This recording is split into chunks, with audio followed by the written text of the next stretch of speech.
Aproveitar que os irmãos já estão de pé, peço que vocês abram as suas Bíblias no livro de Jeremias. Jeremias, o primeiro capítulo, Jeremias 1 e 1.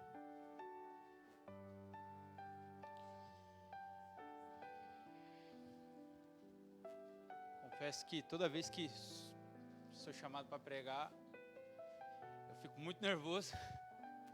É nervosismo muito grande, mas igual eu tenho um amigo meu que sempre fala isso para mim: nunca perca esse nervosismo, que isso é sinal de você estar com tremor ao Senhor. Jeremias 1 e 1. Quem achou diz amém? Amém, olha. Palavras de Jeremias, filho de Ilquias, um dos sacerdotes que estavam em Anatote, na terra de Benjamim, ao qual veio a palavra do Senhor nos dias de Josias, filho de Amon, rei de Judá, no 13º ano de seu reinado. Ele veio também nos dias de Jeoiaquim, filho de Josias, rei de Judá, até ao fim do ano 10º de Zedequias, filho de Josias, rei de Judá, até que Jerusalém foi levada em cativeiro no 5º mês. No versículo 4. Assim veio a mim a palavra do Senhor, dizendo: Antes que te formasse no ventre te conheci, e antes que saísses da madre te santifiquei. As nações te dei por profeta. Então disse eu: Senhor Deus, eis que não sei falar, porque ainda sou um menino. Mas o Senhor me disse: Não digas, eu sou um menino, porque a todos a quem eu te enviar irás, e tudo quanto eu te mandar falarás.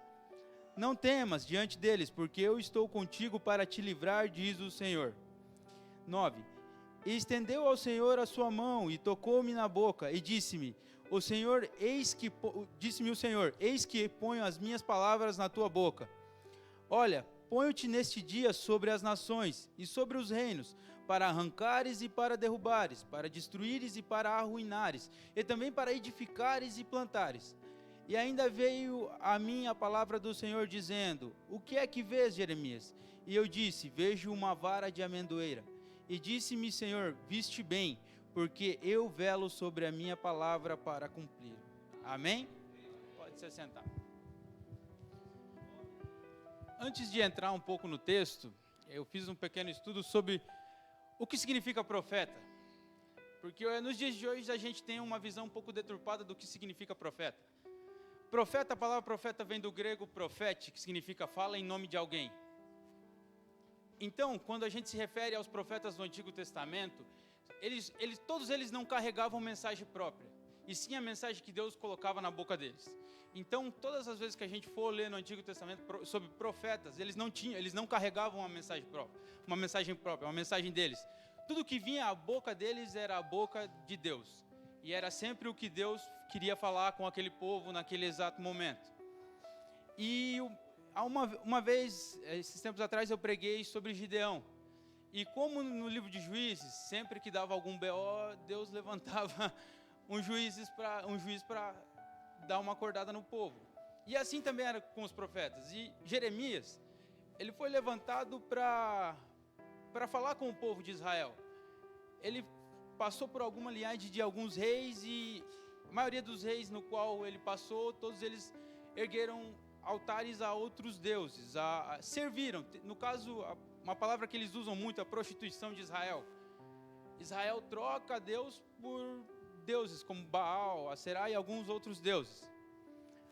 E no Antigo Testamento, a palavra também nesse estudo, a palavra apropriada toda vez para falar de um profeta era Navi. Navi é ser chamado. Então, Jeremias foi chamado por Deus. O nome de Jeremias, o significado é Deus estabelece. Então, Jeremias, já era escolhido desde do ventre da mãe. Deixa eu só ler um pouquinho aqui.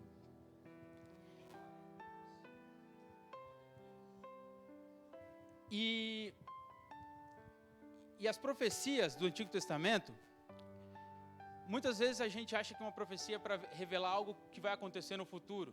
quando vem a irmãzinha do coque, igual aconteceu com o Juninho esses dias, prepara suas malas que isso vai acontecer, você vai se mudar. Mas no Antigo Testamento era para gerar um arrependimento e mudar o agora. Então uma profecia é para, a maioria das vezes quando a gente lê no Antigo Testamento, é para mudar o momento daquele lugar. Jerusalém estava totalmente corrompida e logo após a pregação o povo de Judá, ele seria cativo, ele seria levado à Babilônia. E por que Jeremias é conhecido como profeta chorão? Porque ele, literalmente, ele chorava, ele clamava pela sua terra, ele tinha um amor, um zelo, até demais, ele expressava os seus sentimentos em toda a revelação que Deus dava a ele. E Jeremias, ele vem de uma linha de sacerdotes, o pai dele era sacerdote, ele tinha uma família sacerdotal. E o que podia ser mais consequência era que Jeremias podia ser sacerdote, mas não, Deus vem e levanta ele como profeta, você vai falar.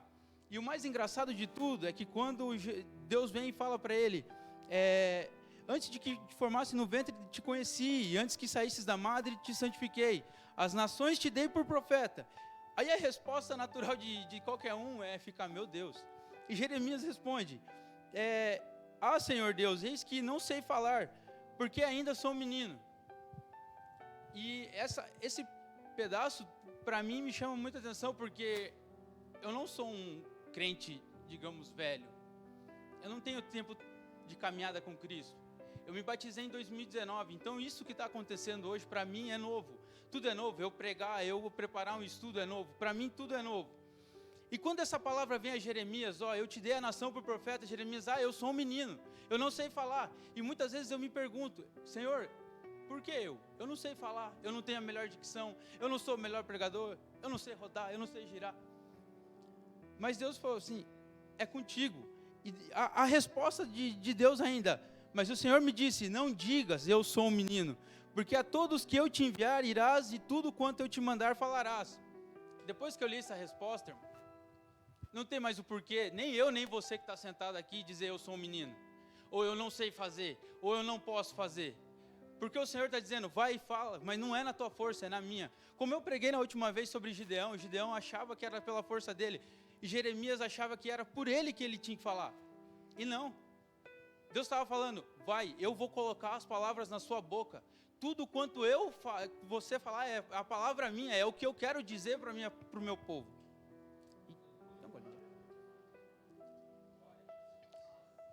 E Jeremias profetiza durante 40 anos sobre aquele povo. Ele profetiza até mais ou menos o ano 508 a.C.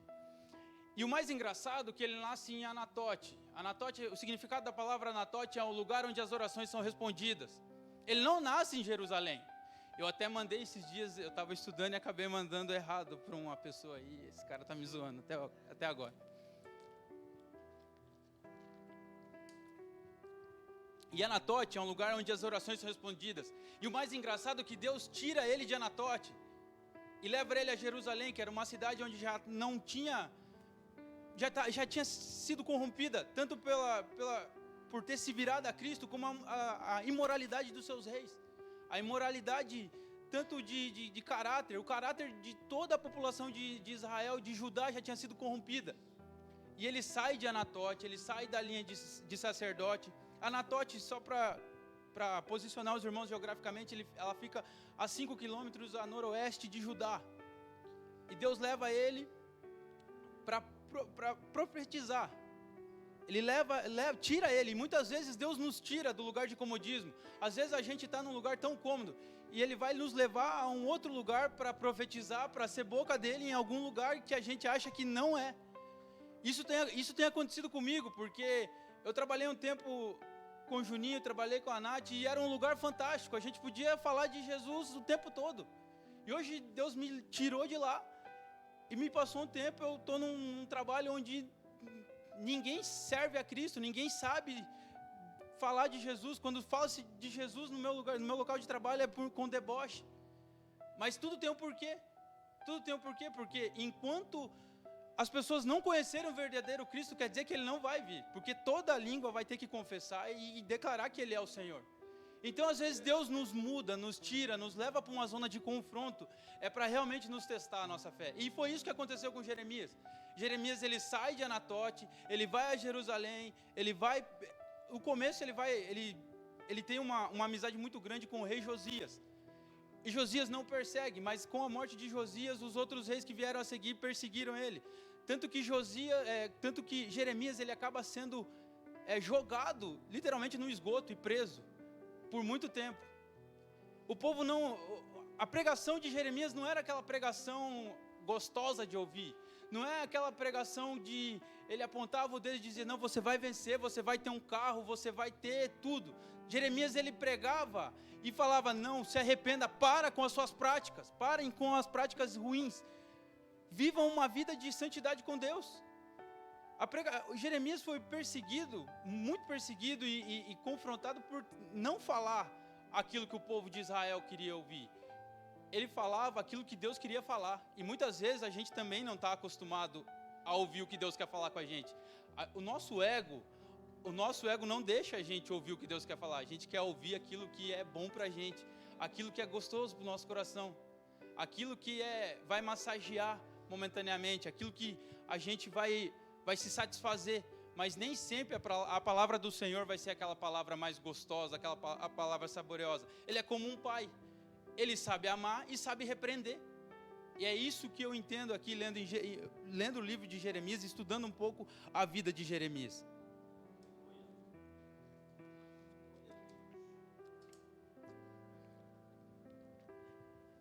E ele se manteve ele se manteve firme.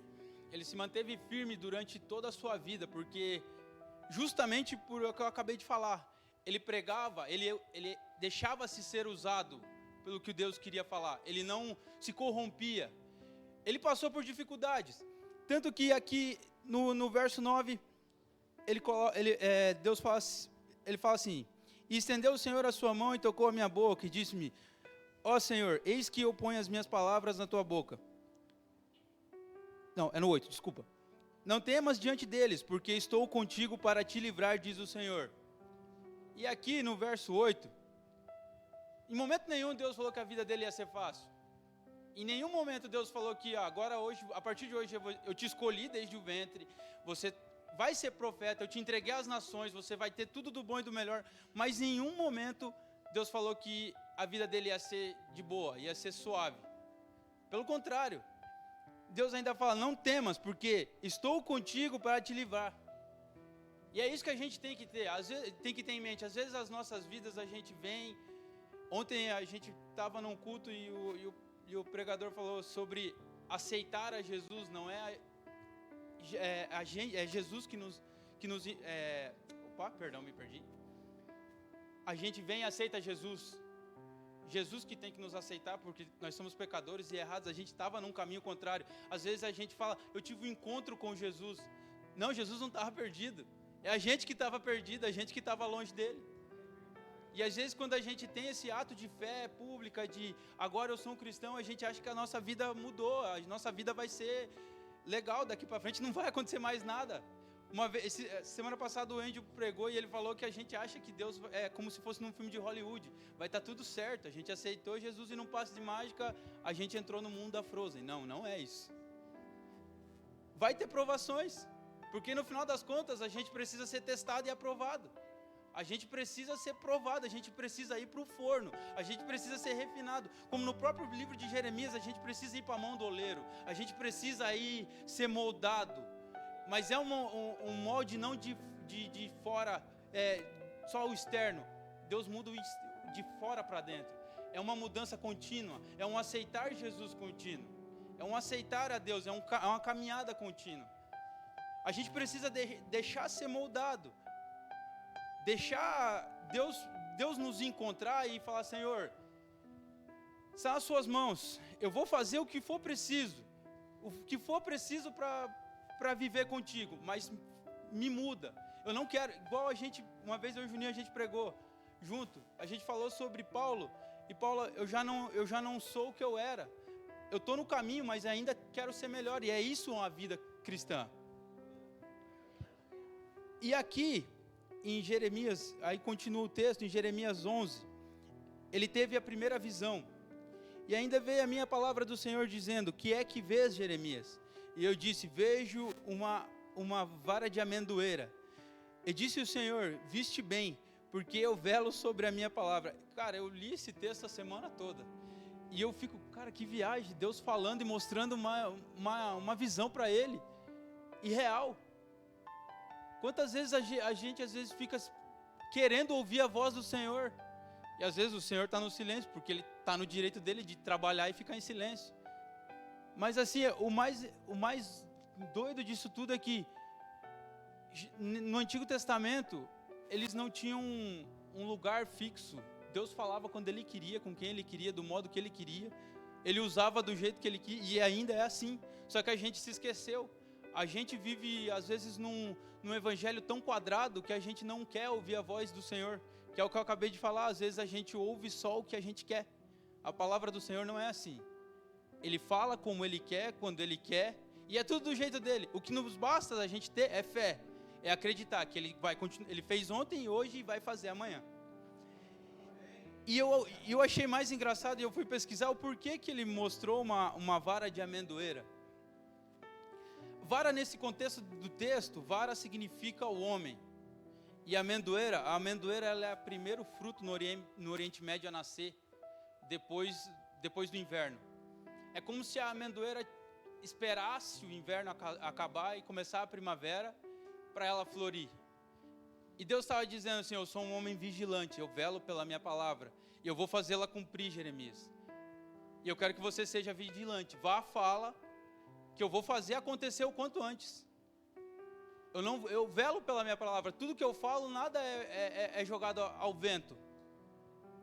E eu achei engraçado porque às vezes a gente passa por esse texto e ele mostrou uma vara de amendoeira para ele. E a segunda visão está no versículo 13.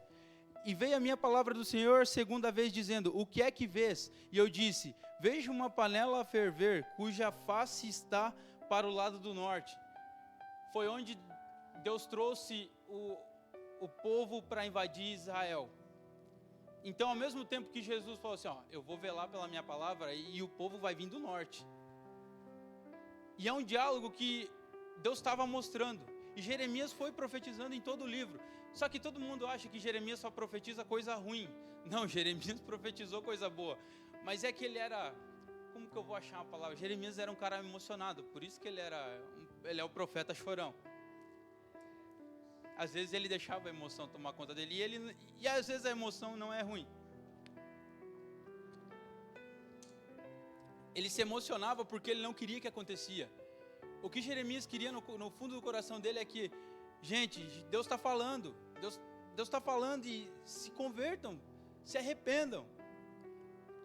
Muitas vezes a gente lê o Antigo Testamento, eu mesmo lia dessa forma. Não, mas acontecia só com o povo lá. Da onde que vai acontecer? A gente vai ser levado em cativo para uma outra nação. Mas não é assim. Às vezes a gente é cativo pelos nossos próprios erros e delitos, os nossos próprios pecados. Eu entendo que é um arrependimento é diferente de culpa. Uma vez eu estava conversando com o Andy. Arrependimento é quando você realmente entende que aquilo estava te fazendo mal e você não pratica mais. Culpa, você entende que é errado, mas continua fazendo. Mesmo que escondido, você continua fazendo. E Jeremias continua pregando para aquela nação, profetizando para aquela nação: vai acontecer, vai acontecer, vai acontecer. E o povo não ligava, o povo levou ele. Deus entregou o povo de Israel para o norte, para que realmente eles, agora, já que vocês não ouviram o meu profeta, é como se Deus tivesse feito isso. Eu vou mandar o castigo, porque mesmo assim, eu amando vocês, eu preciso castigar, porque vocês são a minha nação. No Antigo Testamento tem isso, nação. Entende-se que hoje a gente vive debaixo de uma outra aliança. O povo daquela época vivia numa aliança ainda da lei de Moisés. Então tinha as palavras que Moisés tinha escrito e as ordens. Hoje a gente, graças a Deus, a gente vive numa aliança em que Jesus veio, pegou tudo que não prestava na gente e levou com ele para a cruz. Deus pegou tudo que era ruim em mim e em você e levou com ele para a cruz. Graças a essa nova aliança, nós podemos ter uma percepção diferente e entender que nós podemos mudar. Naquela época, o povo não se convertia de jeito nenhum. Eu li Juízes e fiquei horrorizado com aquilo. Esse povo não aprende. Precisava toda hora vir alguém falar. E a mesma coisa quando eu comecei a ler Jeremias. O povo parece que não quer. E às vezes a gente vê dessa mesma forma. Às vezes hoje a gente está na igreja, igual foi dito na pregação de ontem. A gente chega aqui na igreja, fala em línguas, faz o aviãozinho, mas chega em casa, não houve mudança. O evangelho não é fazer aviãozinho, o evangelho não é barulho. O evangelho é carregar as marcas de Cristo. Você ser crente dentro da... Não é dizer nem crente, porque crente, hoje em dia, essa palavra, infelizmente, não quer dizer que não tem mais o mesmo peso. Cristãos. A gente tem que ser cristão dentro e fora. A gente tem que ser cristão aqui na igreja e cristão lá fora. É testemunho. É viver uma vida... Não que eu não goste, não me levem a mal. Eu até acho legal quando Deus usa alguém para vir falar comigo. Mas eu aprendi na minha vida que a melhor coisa quando você quer ouvir Deus falar contigo, irmão, fecha a porta do teu quarto. Mateus 6:6 puro. Fecha a porta do teu quarto. Coloca um louvor se preciso. Mas deixa Ele falar contigo, que Ele está ansioso para falar contigo.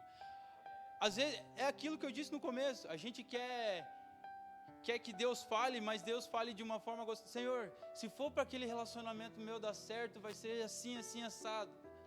Se o meu emprego se for certo aquele emprego, vai ser assim.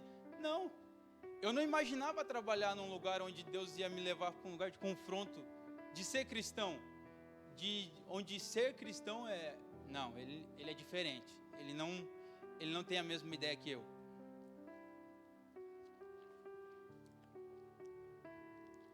E o mais engraçado de tudo, eu lendo esse texto, essa parte onde o Senhor fala para ele que antes que te formasse no ventre te conheci. Eu tenho entendimento que antes do ventre o Senhor escolheu cada um de nós. Às vezes é meio clichê a gente ouvir isso. Antes do ventre você tem um propósito. Cada um tem um propósito aqui dentro. O meu propósito é diferente do propósito do Juninho. O propósito do Andy é diferente do meu. O propósito da Rafa é diferente do meu. O propósito do pastor é diferente do meu. Mas o Cristo, o Deus que a gente serve é o mesmo. É o mesmo. Nesse caso, Jeremias já tinha sido separado, a família dele era de sacerdote. Então o que seria subsequente? Ele ser sacerdote. Ele cuidar da casa do pai. Mas não. Deus vem e fala, não, eu vou te dar as nações como profeta. Você vai levar a minha palavra para reis, e aonde você for levar a minha palavra, eu vou estar contigo.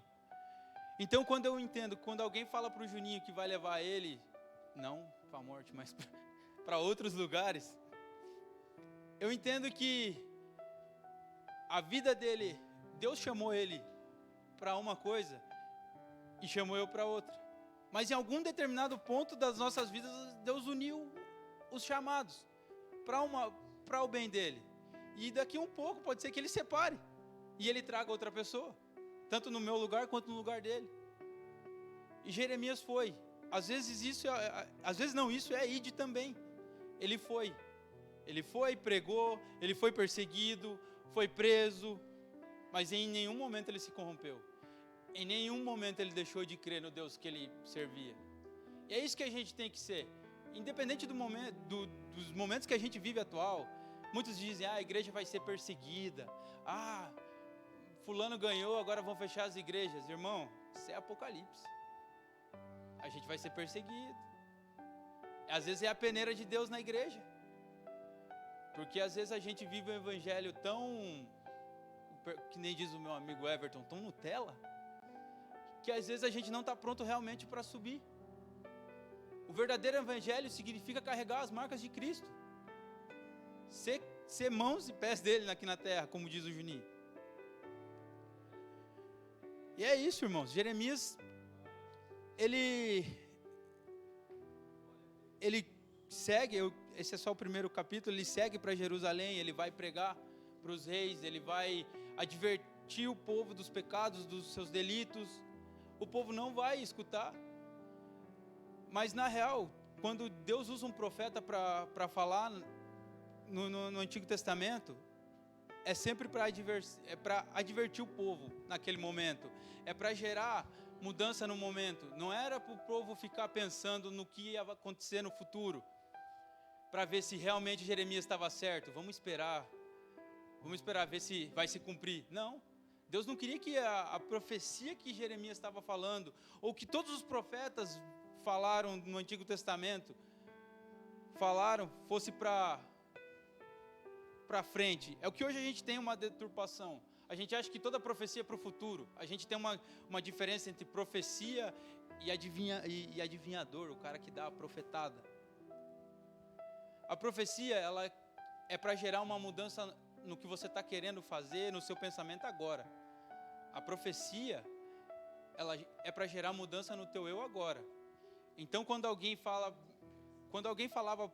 ele falava, ó, se convertam, quando chamaram o povo de raça de víboras, era para o povo se converter naquele momento, não para esperar ver o que acontecer. Quando muitas vezes as pessoas falavam, já recebi até muitas profecias isso, você vai ser pastor, você vai estar pregando. Eu achava isso, eu ria no começo, né? Porque eu jamais me vi aqui. E ainda continuo não me vendo. Mas assim, eu achava engraçado, mas em nenhum momento eu sentei e esperei vir um anjo me levar até eu ser pastor. Gera uma mudança, você quer ler a Bíblia, você quer orar mais, você quer estudar, você quer conhecer. E é isso que a profecia faz. Ela muda o seu eu. Ela muda o teu eu agora. Ela faz você pensar e começar. Quando o pastor conversou comigo aquele dia, óbvio que eu ri de novo, mas em nenhum momento eu deixei de considerar.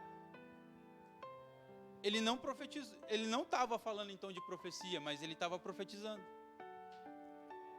E foi aí que eu comecei a pensar, não, eu preciso me aperfeiçoar. Se eu vou ser pastor um dia ou não, isso aí é da vontade de Deus. Se eu vou ser alguma coisa, é a vontade de Deus. Mas o que eu preciso ser é um verdadeiro cristão. O evangelho precisa estar em mim. Como a gente diz aqui para os jovens, a gente é a Bíblia que o mundano vê. Então eu preciso ser uma Bíblia que o mundano olha e fala, não, é Cristo.